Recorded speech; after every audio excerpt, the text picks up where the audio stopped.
मराठा समाजाला आरक्षण देण्याच्या मुद्द्यावरती मनोज जरांगे पाटील यांच्या आझाद मैदाना येथे आंदोलन सुरू आहे आणि आंदोलनकर्ते मुंबईमध्ये ठिकठिकाणी पसरलेले आहेत।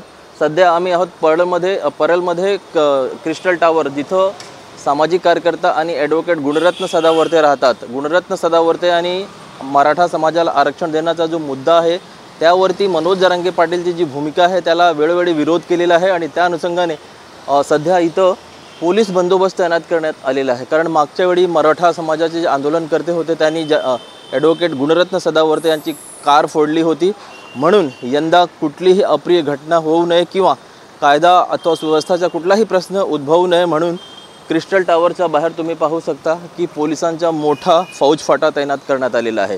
पोलिसांची व्हॅन आहे, इथं महिला पोलीस कर्मी आहेत आणि इथं बाजूला तुम्ही पाहिलं तर सदावर्ते यांच्या कार्यालय आहे, त्यांच्या जनसंपर्क कार्यालय आहे, तिथं देखील मोठ्या प्रमाणावर पोलीस तैनात आहे।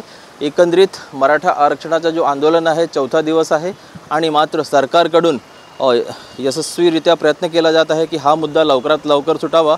मात्र याला किती वेळ जाईल हे अजून सांगता येत नाही। तरी देखील मुंबई पोलीस सतर्क आहे, कुठलीही अप्रिय घटना होऊ नये म्हणून मुंबई पोलिसांनी सर्व ठिकाणी बंदोबस्त ठेवलेला आहे। कॅमेरा पर्सन संतोष कदमसह ब्रिजभान जयस्वार, TV9 मराठी।